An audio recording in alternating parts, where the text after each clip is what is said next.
Hello and welcome to the Get Stuff Done podcast.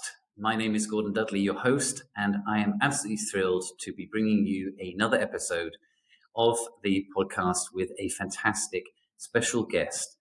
Today, I'm joined by Sandra Benson. Sandra is the VP of Industry Strategy at Procore. She is a seasoned professional in the construction industry, and her expertise and thought leadership at Procore's cloud-based construction software platform has taken her on a fantastic career spanning many decades. She has also been serving as the board member at the National Institute of Building Sciences, and her extensive industry knowledge across several organizations is something that made me realize that she is a fantastic example of someone who likes to get stuff done and has also got a lot of stuff done. So I'm really happy to have her on the podcast. Welcome, Sandra. Thank you. I am honored to be here. I'm looking forward to speaking with you. And now, Sandra, I'd like to let everybody know where we met. It was actually here in Seoul a couple of months back. You were over for a speaking engagement at that time. Yes, it was great to meet you there. But yes, it was an equity forum, essentially, but it was put on by the United Nations Women's Forum. And I think the title was Breaking Glass Ceilings. That's right. So they had several speakers from different industries, and the idea was the most underrepresented industries for women they had a speaker on. And those industries are finance, technology, and infrastructure construction. And of the three, infrastructure construction is the least, there are the least females in that industry. So that's what I was brought over to talk about, which is what are the opportunities, what are the challenges, why would someone want to go into this industry? So it was great. We had way more people, as you know, than we thought. Amazing engagement. Just a really great event. I really enjoyed it. And I got to meet you as well.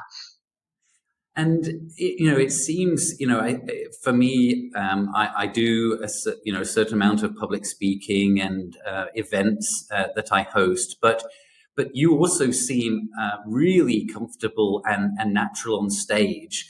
Have you always had such a strong presence? Thank you for saying that. No, not necessarily. In fact, I will say I still don't feel like I am particularly comfortable. But one thing I have learned is that I am a person who talks with my hands and moves.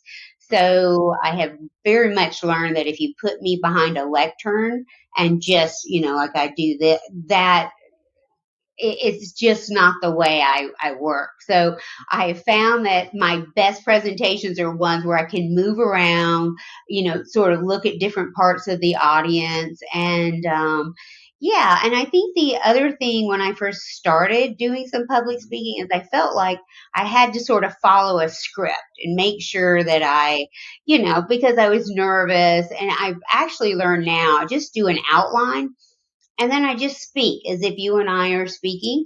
Right. And I do think, though, over time it gets a little more comfortable. It's when there's language translation, you worry a little. But the way they did it in South Korea was fabulous. It was like right on time translation.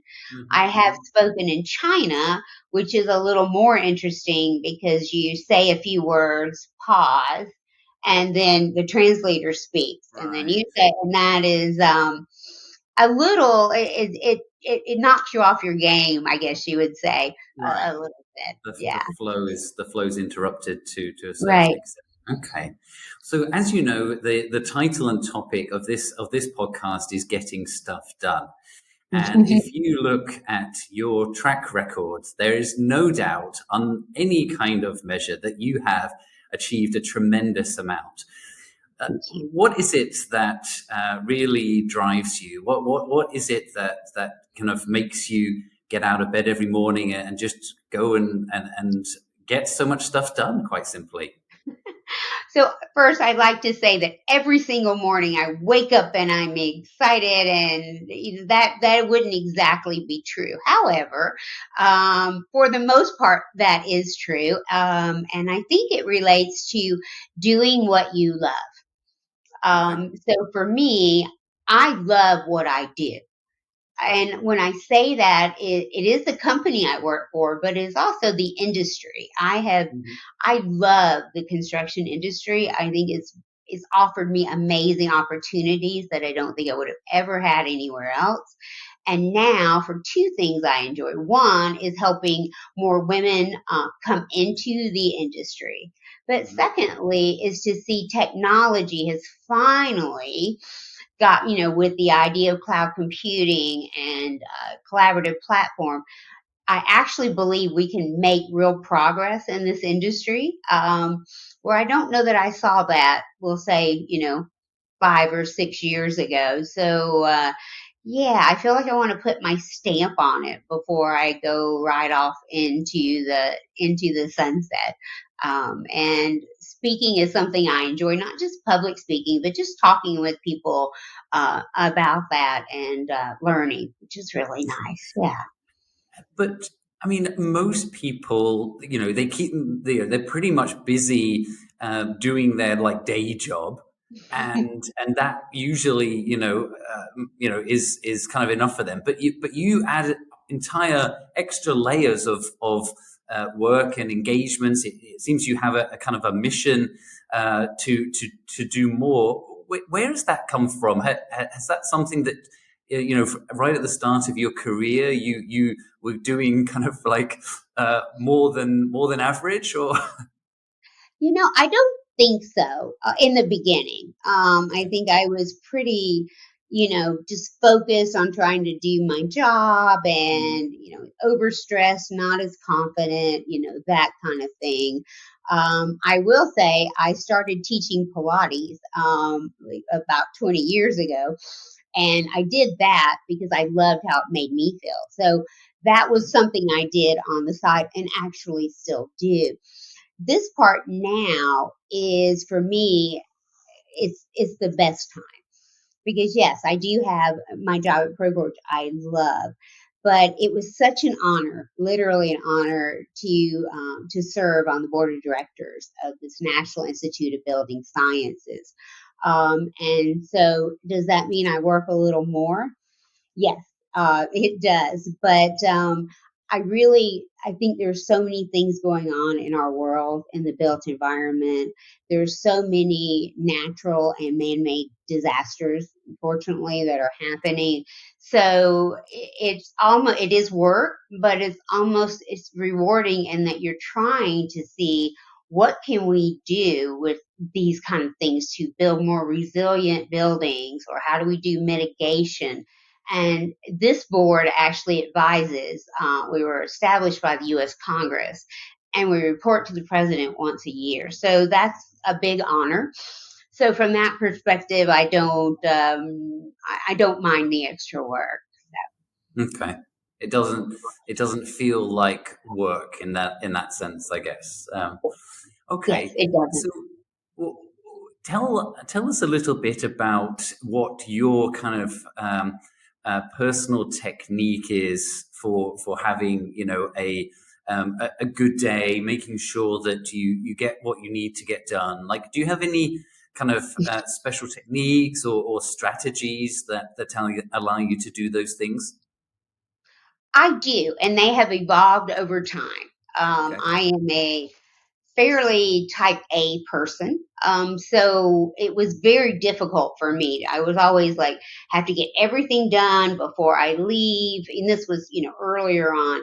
I do have a few strategies that I try to use. I will say, international travel sometimes will, sort of take me off my game. But in general, I do a few things. I try to take about, let's say that I decide I need to leave work at, I don't know, 6:30, something like that. I try to take about 15 minutes and literally block that off at the end of the day. And this may sound very old fashioned, but I literally just do a list of here's all the things I need, either didn't get done or I need to do. What I don't do is try to prioritize those or anything. I just put Mhm. them down so that they're Mhm. there. Mhm. And because for me, if I don't do that, I'll be sleeping, and this still happens sometimes. I'll be sleeping at night and something will come into my head. So I do that. There's also a little trick that I do, and you will see if it works for you. You know, most of us, if we wake up in the middle of the night, it's really sad, but we will still look at our phone. You know, and then of course your brain goes into a different thing. So I have two screensavers. I have one with a picture of my dog on it, right? And I have another one that's set. And at night, it's like, don't do it. So the screensaver has like three words, don't do it. So when I look at it, it's like, okay, don't, so it doesn't mean I don't always I will do it, but it is of a subliminal, kind of thing.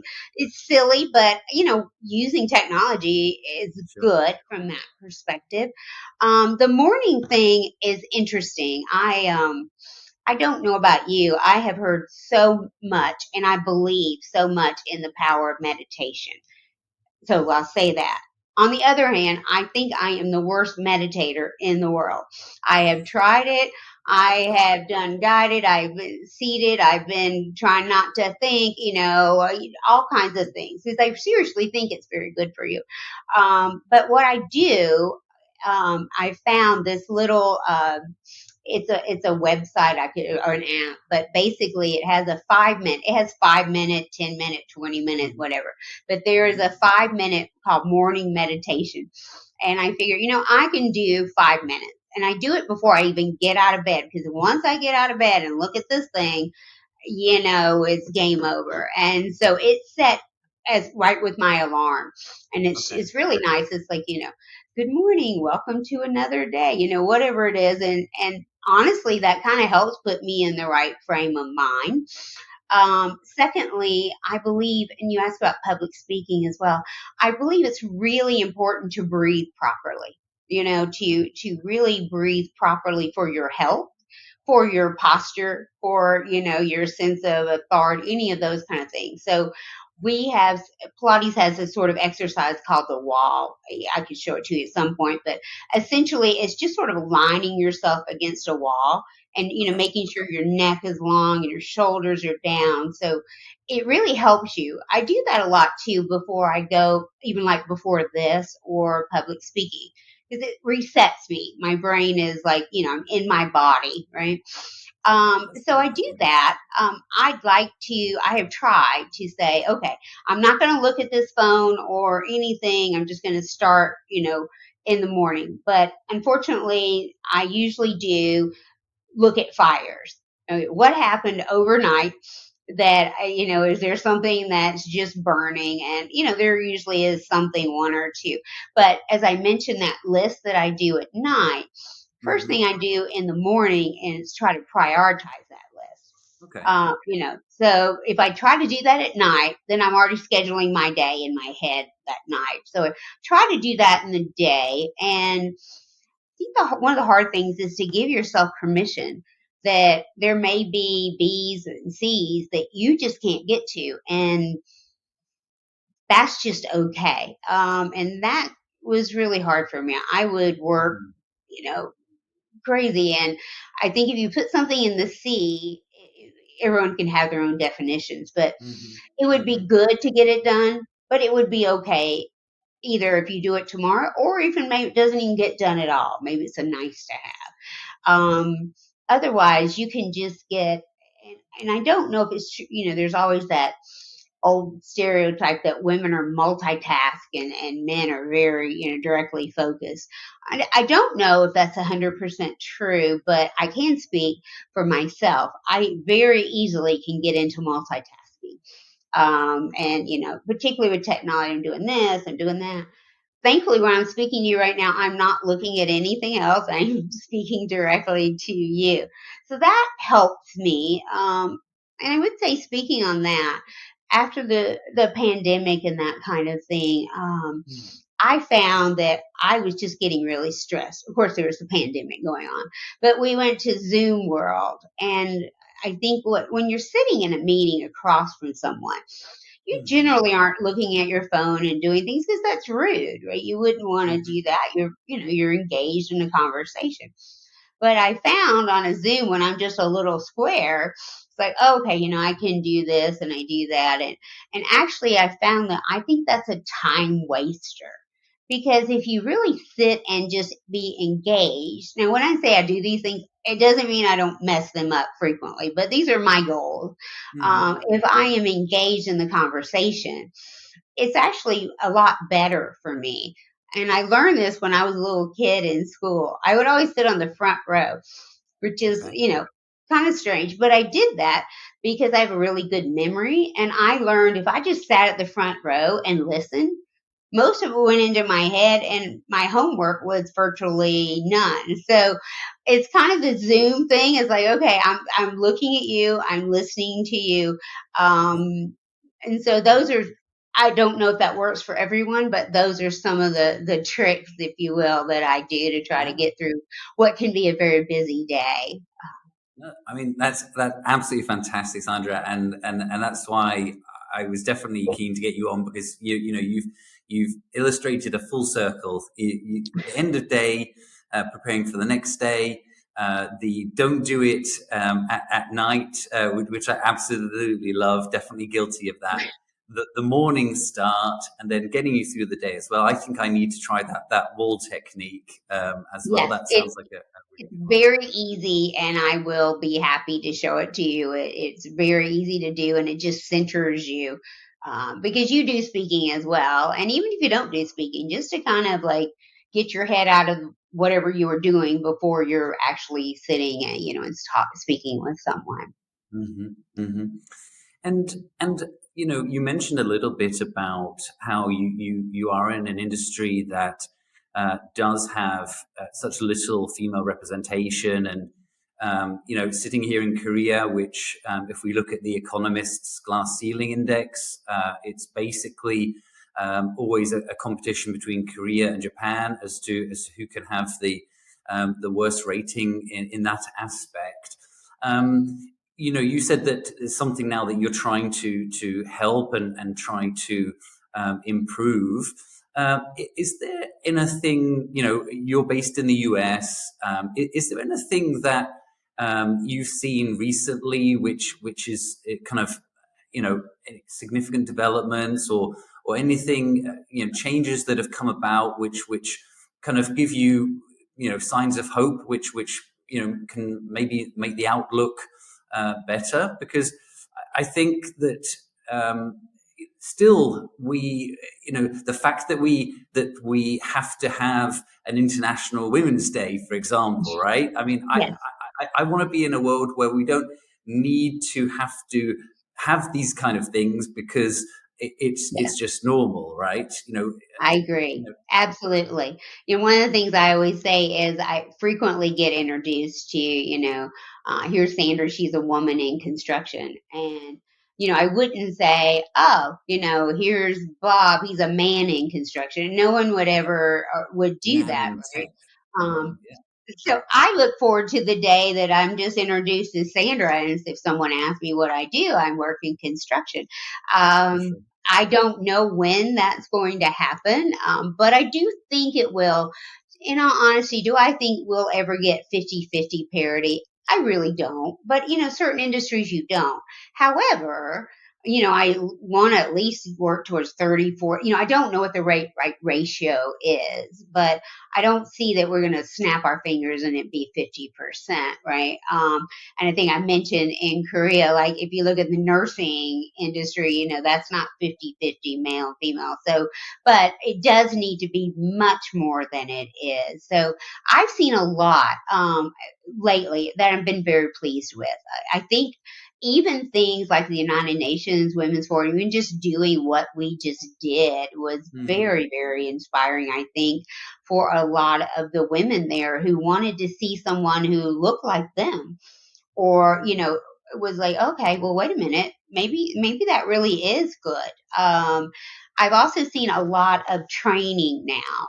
Even for Mhm. little girls in their, fourth or fifth grade, they're Mhm. going to these summer camps, and it's amazing because they enjoy that. It's fun to put things together and see how it works and sort of expose them to that. And I always tell people, generally, it isn't so much that children aren't interested, it's parents usually don't say, "Hey, when you grow up, I want you to go into construction." And that's not always something a parent says. But I think it's also, and I know I mentioned this before, but construction is a very noble industry. And I don't think people always understand that it is not just being on a roof hammering. Technology is so amazing. There are so many opportunities there. Sure. And the industry, because of the worker shortage we have companies literally going out and reaching out to women and saying, "Hey, please come. We will help provide you training," that kind of thing. I know Yeah. for ourselves at Procore, we actually provide our software for free to, I can't even know, I don't even know how many, a huge amount of universities. So Mhm. that when the kids are in school at a university, they actually know how to use the tool. And we do that internationally. That's not just in the US. So I have a lot of faith that this will continue, Mhm. but I don't think it's going to be fast. I think it's going to be slow. But 2% a year, it's good. It's much better than it was. So you have to Yeah. take your wins when you can. Yeah, no, I think you make a good point. From the very earliest age, the gifts that kids usually get are very kind of segregated. Yes, You hear parents talking about their own children. Oh, he won't be interested in that because it's pink. She yes, won't be interested in it because it's a, crane or whatever.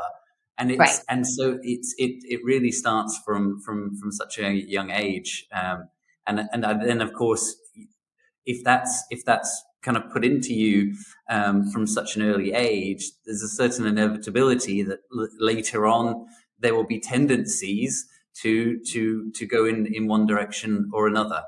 Of course, yeah, you're conditioned, and to a large extent, you don't want to disappoint your parents. But the good news here, I think this is cultural as well. I'd be interested in your thoughts on that. And that is, I think in almost every industry, we are seeing a focus on diversity, and I think that's slowly getting there as well. As that as fast as we want? No, but to that point, parents or teachers or just kind of getting that in their head, like, hey, if you really like doing that, maybe structural engineering might be good, or maybe going into carpentry, or, various different things would Sure. be great. I don't know. What have you seen on the whole, the diversity? Have you seen an increase in that as far as in most companies that you work with or talk with? So I think for me one of the single biggest barriers is the return to work of females after having children. And Yes. if you look at the trend in Korea, there's a very low birth rate as it is. The Yes. female male participation rate in aggregate coming out of university is equal. Actually, slightly marginally higher graduation rate for women than for men in Korea. It's one of the highest in the world, That's amazing. and Yes. and it goes and it continues at that kind of level of equality in participation until the first child comes along. And of course, there's always going to be a momentary absence from work. I say momentary, of course, that's also a relative term, Yes. but there, unfortunately, the female participation in career just never comes back to anything like the same kind of level. It drops off a cliff, and then rather than rebounding after the maternity leave, like in most countries, it unfortunately remains low. And that I think is the single biggest problem, because it means that you're having really good output and contribution at junior levels, Right. and when you don't see female leaders coming through to more senior levels in the organization. And so that, of course, then feeds back down. And so I think that's a bit of a vicious cycle that's happening. Whereas I Hmm. think other countries have been able already to, somewhat offset that and find the ways to not have such a big impact on that. So I think that is probably the single biggest area that needs to be focused on, I believe. Okay, yeah, I agree. When I was there, I got to speak, as you know, just as you do, with so many people, and that was one of the number one questions. Was, I really want to do this, but I know when I have my first child that, as you just mentioned, and I don't have, there's a lot of opinions and thoughts that I could give you or things that have helped me in my career. I don't have an easy answer for that because some of that is cultural, right? Some of it is what's your support system? Is your family close by? You know, what is the spouse? I mean, there's lots of different Yeah, factors. So that was the one question that I don't know that I answered every question I got, but that was the most difficult question, that I had, that I wasn't able to just, there wasn't an easy button, so to speak, yeah, yeah. to answer that. Yeah. And Yeah, for sure. That is one that varies a lot by country. And I took a paternity leave when we had our first child, and I that was when I was working for a large Korean company, and I got messages from strangers in the organization, other colleagues, other male employees that I'd never spoken to before, messaging me on the messenger, and thanking me Mhm. for taking this paternity leave, because at that point I was one of the very first male employees to ever take a paternity leave, because it's not Good. so common here. And they said, I'm not even married yet. I don't have any kids yet, but in the future, I hope Hmm. that I really want to take paternity leave and spend time with my children. And so, thank you for taking this paternity leave now, so that in the future it might. So, I mean, that really got me thinking about like legacy, and what you do, a little thing now can have a big impact later on. Yeah, so when you ask me what motivated me, I'm guessing those kind of things motivate you as Mm, well. Obviously, there's lots of different things, but if you feel like you can make a difference, even if yeah, it's small, you feel good. But I think that's wonderful. I have never heard as much people taking paternity leave. I think it's great. It was something that I didn't really hear much about, obviously, when I was younger, but so many companies, including ours, obviously allow for that. And even if a companies did, as you just showed, there could be a stigma. But if someone starts that ball rolling, yeah. that's great. Congratulations. Yeah, absolutely. Because we can facilitate all the programs that we possibly can for female participation, female leadership. But if it's still not facilitated by the partners of those women, then like you say, it's taboo for men to take paternity leave. Then it's always going to be difficult. Whereas if we made parenting more of an equal thing, Right. then that would probably actually solve quite a lot of the problems. I Hmm. want to move on to another topic now, and I Okay. think earlier we talked about your self leadership and how it is that you kind of manage yourself. You are now also, of course, in a senior position in a very large organization with, a lot of people that are under your responsibility. Tell me a little bit about your leadership style with it when it comes to managing others, and what has influenced you in that way. That has changed and morphed quite a bit Okay. over the years, and a lot of it's dependent on how many people. So at one point when I was working for the oil and gas contractor, I basically, not directly, but oversaw like 2,000 people. So when that happens, and they were in 34 countries. So when that happens, that's one thing, as opposed to having, I don't know, even 100 or 5 or 6 that are your direct reports. So they're totally different, I think, in that regard. I will say I enjoy the latter more than the former. So I think my leadership style used to be, it really used to be like almost like my trying to be a friend, if you will, like almost, I don't want to say too kind, but really, really encouraging, particularly about women. But even if not, it didn't really matter. They were younger, and, particularly if they were like engineers, and they're very perfectionistic and concerned. So I really would almost go overboard to make them feel better. That actually I learned, sort of the hard way, was really not the right way for most people. You need a balanced conversation, right? And we talk a lot at Procore about something called radical candor. You're not doing the person a favor if you're just always patting them on the head, right? Right. You're also not doing them a favor if you're always, bitching at them, right? So somewhere, you need to do that. So what I've tried to do now in the last, say, 10 years or so, it's actually a book called Love Languages for Business. There actually is a Okay. book for love languages, right? Which says Okay. in relationships, like romantic, that says, I like gifts and you might like verbal, whatever it is. We need to understand that so we can, help each other. And so in business, it's a little different. It's not exactly the flowers and hearts. But if you understand what motivates someone, for some Yeah. people, praise or recognition is very, Hmm. very important to them.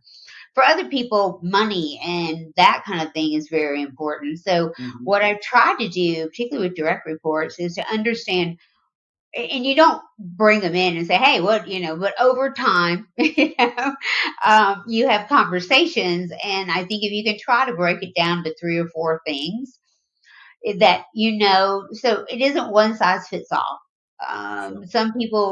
For some people, public recognition actually makes them uncomfortable, Hmm. so that's probably, I would say my leadership style is turned more into, as much as possible, individuals. Okay. Really just trying to get to know that unique person and what that person needs. Do I do it perfectly? I'm sure that I don't, but I always try to just assume everyone's just like me. And everyone isn't just like me, and everyone isn't just like each other.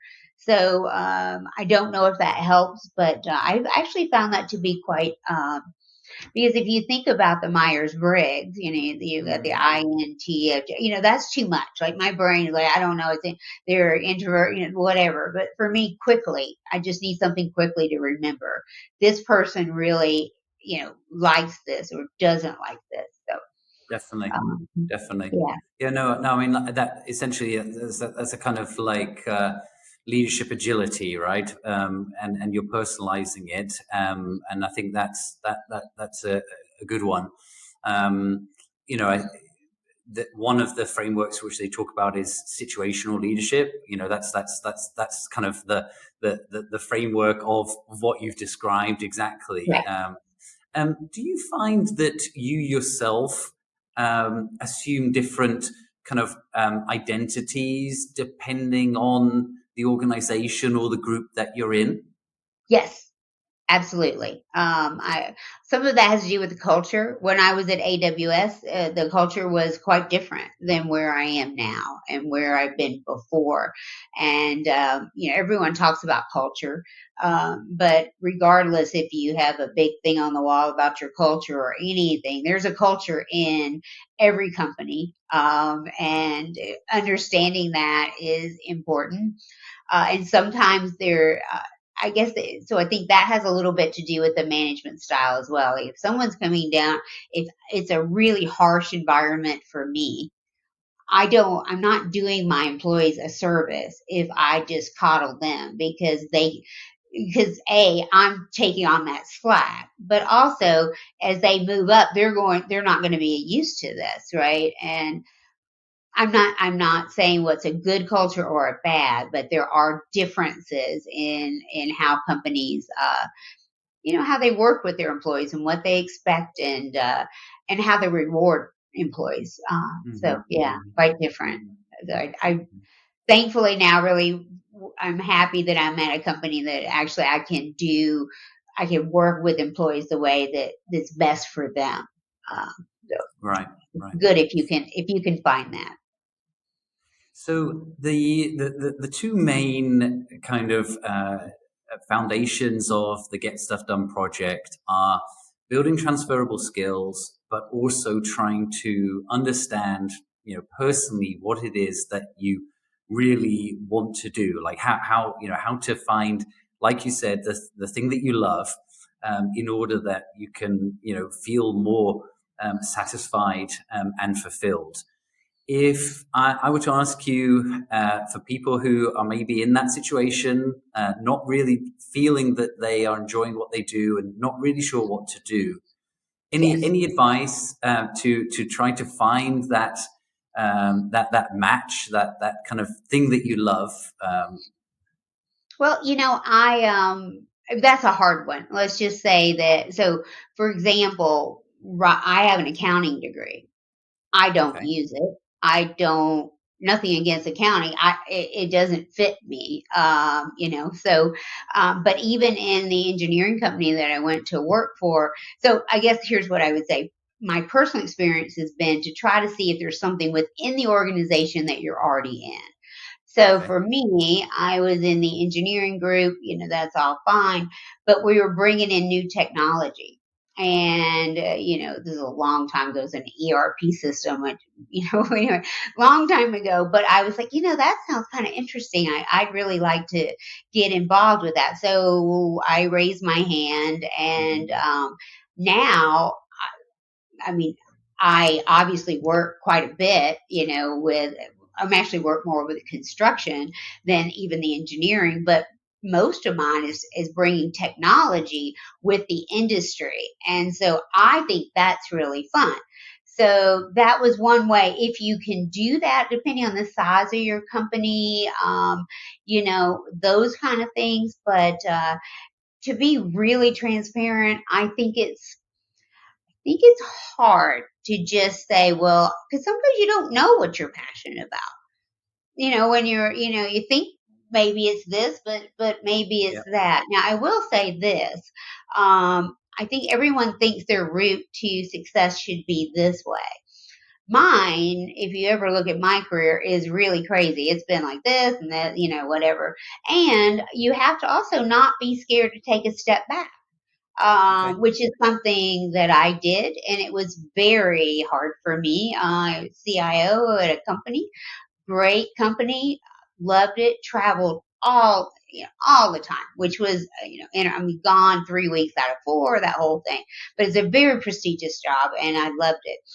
But after a couple of years, I just couldn't do it anymore, and I hmm, said, okay, you know what? I'm just going to retire. This was like 20 years ago. I'm just going to retire and teach Pilates. That's all I want to do. And I did that, I don't know, 6 months. And I got to get back in the game. But what happened was that the big jobs I had were not available. So I took a position that was several, what most people say, levels down hmm, in order to get back in. But that actually turned out to be really good. It brought me another skill in that I could okay, use. So I think it's okay to say, you know what, I'm going to take a step back to learn something new. yeah, And there is sort of that stigma. I've got to always go up, up, up, sure, or laterally, either which yeah, one. Life is not a straight line, sure, and sure, so if that's possible, I think that's good. I've heard people say, if you have a passion for something and it isn't in your work, you can do that through charities and that kind of thing. For me, most of my time is spent at work. So I want it to be something. I want my work to be something that really I enjoy. I don't think of it as work when I get up every day. Generally, I Yeah. don't. So Yeah. No, I think that's that, absolutely, spot on, is that uh, it can, people do feel kind of pressurized and constrained based on their job title or the level that they are at any right, one time, and have a very kind of blinkered view of what their options are without actually considering all the options, which might not be a kind of like an instant move forward in whatever way that they define that, but ultimately is that. So again, I think, Sandra, that's why I'm so happy that you agreed to this podcast, because you have of so much course. insight, and it's based on real experience, which I just think is fantastic. So um, Thank you. we're pretty much out of time. Okay. Thank you so much for being a guest on this podcast. When we're still in the early episodes, so it's still developing, and it's still getting out there. But I hope that Thank you. through this episode, more people will come to listen and enjoy, Great. and hopefully gain some insights. If you want to watch the video of this, we do put it out on YouTube. If you want to just have the audio, then that's available on all good podcast channels. And importantly, through our LinkedIn page, the Get Stuff Done project page, which we have on LinkedIn as well. So please also be a follower there. Sandra, thank you so much for being our guest today. Thank you. It was an honor to be here. I enjoyed my time. And hope you can join on the future episodes. Thanks so much, everybody. See you next time.